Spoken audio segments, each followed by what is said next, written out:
Bonjour à tous, avec l'aide de Dieu, le cours numéro 129 dans le Rambam Sefer Mitzvot, commandement négatif numéro 135. Il est interdit à un incirconcis de manger de la terouma, c'est-à-dire même si c'est un Kohen, mais il est incirconcis, il n'a pas le droit de manger de la terouma. Il en est de même aussi pour toutes les autres choses qui sont saintes, que le Kohen qui est incirconcis n'a pas le droit de manger. C'est pas expliqué clairement dans la Torah, mais on l'apprend par un Gzeirachava, par un raisonnement par analogie. Mais bien qu'on l'apprend par raisonnement par analogie, ceux qui ont transmis ce raisonnement par analogie nous ont aussi dit que cette interdiction, c'est une interdiction de la Torah et non pas une interdiction rabbinique.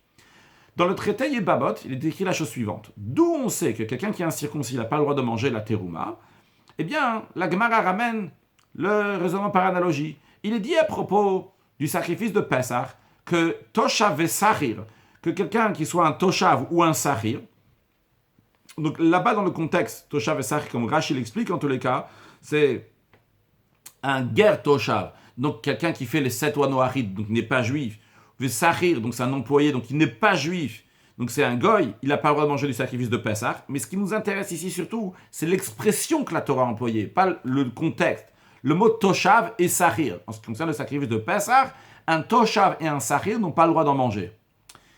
Alors, il est écrit aussi la même expression à propos de la terouma du Kohen, qu'un Toshav et un Sahir n'a pas le droit d'en manger. On a déjà expliqué dans le cours précédent que Toshav et Sahir chez le Kohen, c'est quelqu'un qui est employé chez le Kohen, que ce soit qu'ils soient employés jusqu'à le Yovel Jubilé ou que ce soit employé pour quelques années. En tous les cas, l'expression qui est dit à propos de celui qui n'a pas le droit de manger la terouma chez le Kohen, c'est Toshav ve Sahir. Donc dans les deux, on a la même expression. Donc, on fait une déduction.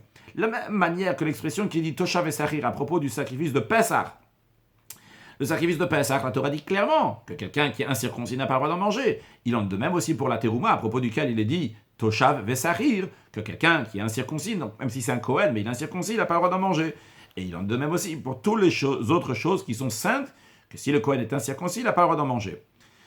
Dans le Sifa, il y a le même langage, mais le Sifa donc rajoute l'opinion de Rabbi Akiva, qui dit dans le chapitre qui parle que le Toshav que n'a pas le droit, l'incirconcis n'a pas, duquel on déduit que l'incirconcis n'a pas le droit d'en manger, dans le chapitre dans lequel il y a dit Toshav et Sahir, là-bas il y a écrit Ish, un homme. Et on parle donc des Kohanim qui ne vont pas pouvoir manger des choses qui sont saintes. Pourquoi on a besoin de dire deux fois Ish, d'après Rabbi Akiva? La deuxième fois Ish, qui est dit en plus, qui veut dire un homme, pourquoi dire deux fois? C'est pour inclure, pour rajouter encore une autre personne, en plus de ceux qui sont impurs.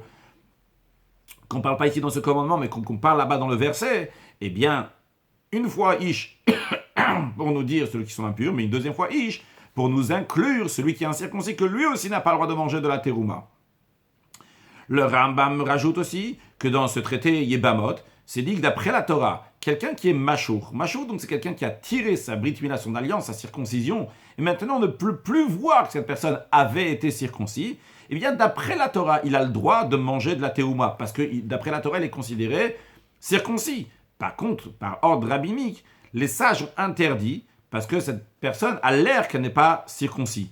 Donc le Ram nous conclut, on voit donc que le personne qui est incirconcis n'a pas le droit de manger de la terouma. D'après la Torah interdit. Quelqu'un qui a tiré sa circoncision, on ne voit plus qu'il est circoncis, eh bien, il est interdit de manger la terouma uniquement par ordre rabbinique.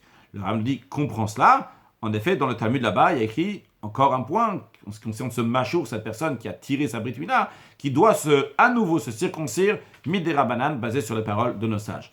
Puis, on conclut avec le commandement négatif numéro 136, l'interdiction au Kohen, quand il est dans un état d'impureté, de manger de la terouma. Donc si le Kohen il est impur, il n'a pas le droit de manger la terouma qui est pure. Comme la Torah dit, Ish, le verset qu'on vient de mentionner avant. Donc un homme de la descendance de Aaron, s'il est lépreux ou s'il a un flux, il n'a pas le droit de manger les kodashim, des choses qui sont saintes, ad asher yita, jusqu'à qu'il va se purifier. Dans le traité Makot, nos sages disent, d'où on apprend l'avertissement, l'interdiction, qu'un Kohen qui est dans un état d'impureté, il n'a pas le droit de manger la terouma. On apprend ça en effet du verset Ish, etc., comme on vient de l'apprendre.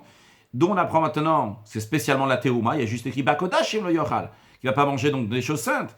Et bien on le dit parce qu'il y a le fait qu'il y a écrit Ish, c'est pour nous dire quelque chose donc, qui est égal pour toute la descendance de Aaron. C'est quoi la descendance de Aaron? Que tout le monde peut manger. c'est la terouma. Alors qu'est-ce que ça veut dire qu'il est égal dans toute la descendance de Aaron?